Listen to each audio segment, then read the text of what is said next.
Welcome to Section 420, Talkin Yankees, the podcast. Well, pitchers and catchers have landed, have started working out, as well as some of the position players. So let's give a review of some of the, storylines going there. Some bad news with Frankie Montas, but also some positive news with someone like DJ LeMahieu. So kind of get all that with this initial phase of the spring training period. But before we get started, make sure you subscribe to this podcast. So there'll be more coverage of spring training as we head into the regular season 2023 when the Yankees finally get a World Series, for the first time since 2009. So wherever you listen to this podcast now, if it's your first time, hit like or subscribe, follow something that says I will get more episodes in the future. That's the button to press. So pitches and catches have landed finally in Tampa. Yankees starting to work out. And I would say mostly good news. Of course, the big, big headline, though, grabber was the early news that Frankie Montas is going to need a shoulder surgery. So that trade is really looking like a real dud. And, thank goodness for Cashman for his sake.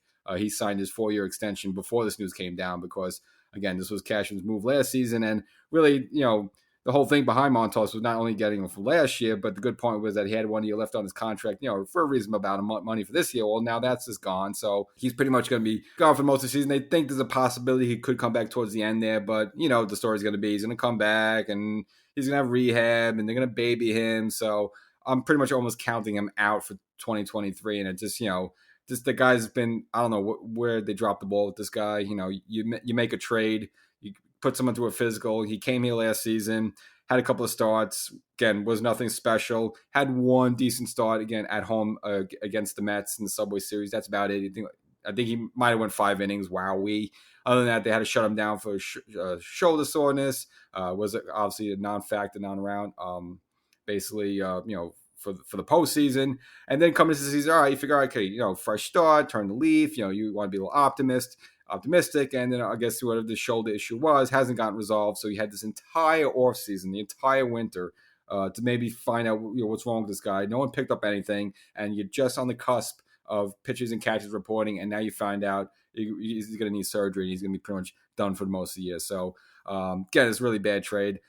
I don't say it kills the Yankees because it's not like a guy who you're going to rely on at best. Again, he was probably going to be, maybe a 4th or 5th starter, so, it would have been nice to see him come here and flourish a little bit, just, lug some innings. But, it's not as devastating as losing Nestor or losing Rodon or losing Cole, but still, it's like a guy who was depending on, you figure was going to have a little bounce back in pinstripes. And now, it just is tiny here with the Yankees. It's been a total failure so far, even though it's been, just a couple months total if you look at it. So he's gone. So that was kind of the big story so far with pitchers, catchers reporting. Other than that, everything else was pretty good. And kind of what I told you with Nestor, I mentioned in the last episode, he had a bow out of the World Baseball Classic that's going to start in early March with a hamstring issue. And I mentioned, look, probably it's not a super serious situation. It's just he doesn't want to push himself too hard in that. So he was throwing in Tampa, and again, looks like really no issue there. So I think the hamstring should be fine. So I don't see any reason he should have any delay to the start of the season. And I mentioned that's what it was. It was just something where it probably tweaked him a little bit. Now, if we were on the cusp of a regular, normal baseball season, he probably would have pitched through it or tried to pitch through it. But again, at this point, you're not going to risk anything for the World Baseball Classic. So good call by Nestor. And you see him in spring training there in Tampa throwing off the mound and looking okay out. Maybe he's not reeling back and going 100%. But again, not a situation where he's shut down, where you're really starting to get nervous. So the fact that he's thrown this early right away after that news, very good sign there. So I guess that's the good, the bad part of it.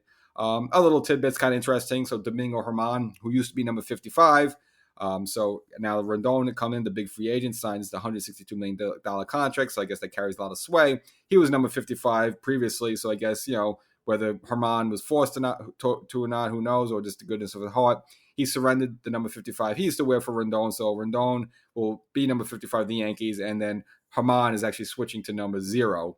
Formerly held by Adam Ottavino previously a couple of seasons ago. So Germán will be wearing jersey number 0, and then Rendon will have his number 55 there. So a little interesting tidbits from that. Other than that, Yankee news, another good sign in addition to Nestor was DJ LeMahieu. Again, some of the position players have gotten an early start down there. Judge is down there. Giancarlo Stanton's down there. Of course, I mentioned DJ's down there.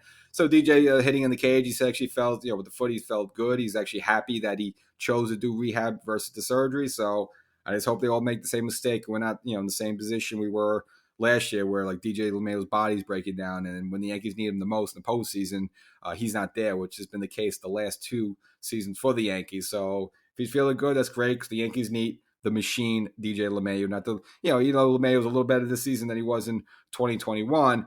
If the Yankees really, really want to make a shot at this, they need the DJ they had back, in like 2019 and 2020. That's the DJ the Yankees need. So hopefully he can regain that form, for the Yankees.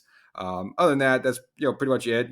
Judge also raised little eyebrows too. I guess took some throws at first base. They're playing first base, so kind of interesting there. Not something I think the Yankees would look at for this season, but maybe down the road. Big guy, a lot of money. You don't want to him beating his body up too much out there in right field. Maybe an opportunity at some point in his career he does transition to first base.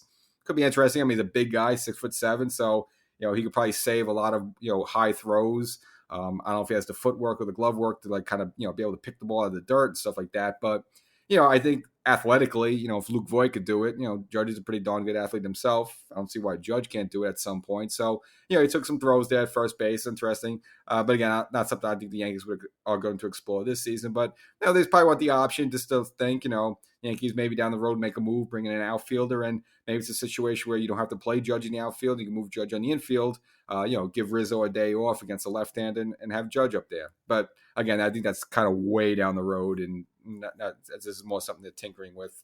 And Higashioka is actually also reported to camp already. Now he's going to play for Team USA, so he's probably going to just he'll probably be around for a week or two. Just to work out with some of the pitches. And, of course, he'll break away, participate in the World Baseball Classic with Team USA, and then come back, probably for some spring training games. But Higgy's in there. And that's pretty much it. So, really it's the big dagger, though. The real bad news so far of the pitches and catch reporting is this: that Frankie Montas, again, going to need surgery. And just that whole trade, I don't know who dropped the ball in the physical there, but this should have been picked up way, way, way earlier. And the crazy part is that you had the entire offseason to somehow figure out something's wrong with this guy, and now you finally realize something's wrong with this guy. So medical staff, someone should really get a good slap on the wrist for this one. And again, if this happened maybe before Cashman signed his 4-year deal, I don't know, maybe Hal would have thought differently of it. Now it's not like the Yankees gave up like great prospects to get him, but still some blue chips and stuff. And there's a guy you're counting on, a young guy, like 30 years old, good power right-handed. You figure out, what? Started clean slate. You were kind of looking forward to him. Maybe be a surprise for this season, but now that's all out the window. So, the Yankees can recover for it. It's going to be number 0. Domingo Germán probably in that 5th spot there. So, it's not, it doesn't kill the Yankees. Of course, the Yankees have some other options. You have Clark Schmidt's, kind of bouncing around a little bit. He could always go. He's the guy that can probably give you 5 innings at best, and you have to go to the bullpen for the rest of the game there. So, so that's the situation with that. So that's a quick wrap up. So, as more news comes for spring training, I'll try to give it to you in my analysis. So make sure you subscribe to the podcast, Section 420, Talkin Yankees. Over and out.